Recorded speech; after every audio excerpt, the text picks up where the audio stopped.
The morning sun gleamed on the cobblestones of the village market. It was a beautiful day, with villagers bustling about, their stalls of crystals, bread, and intricate gears sparkling in harmony. A gnome named Thimble was proudly adjusting a mechanical lantern at his stall.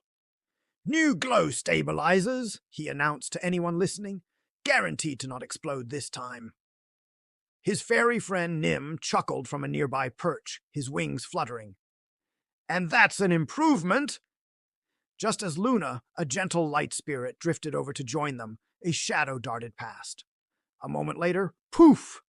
The core crystal from Thimble's brand new lantern was gone. The news of the theft spread like wildfire. Soon, it wasn't just Thimble's lantern. The forged crystals from Brikk the blacksmith's workshop vanished, and the healing stones at Elda the herbalist's stall dimmed to a faint glimmer. A sense of unease settled over the village as the usually bright sunlight seemed to fade. Creatures gathered worriedly around the now dark and empty lantern stands. Elda's calm eyes, usually bright, held a faint sad glimmer.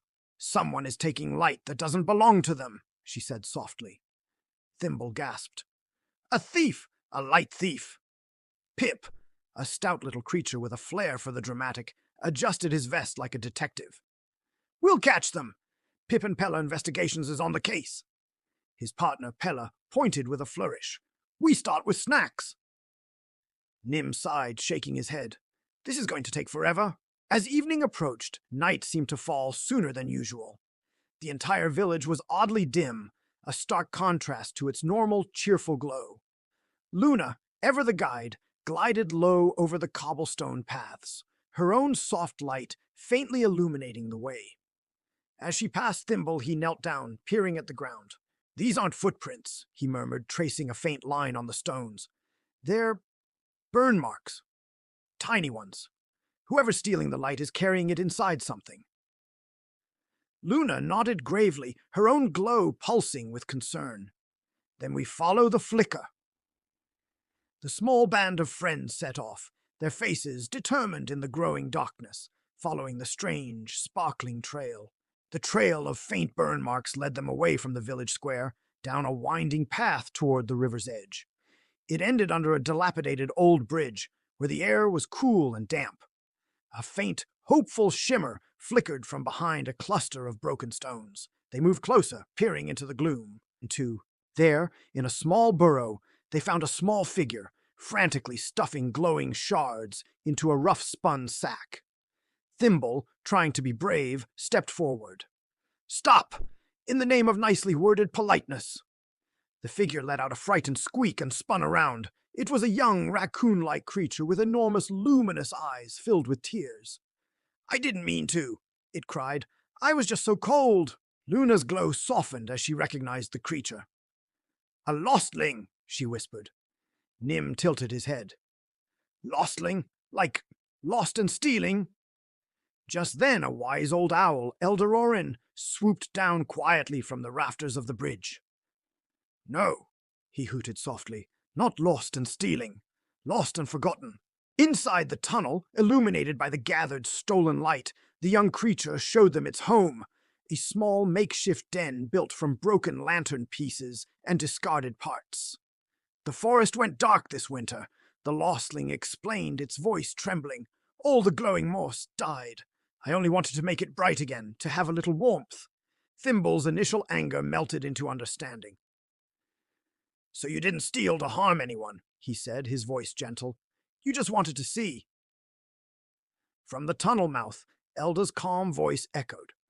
"Light shared is never truly lost."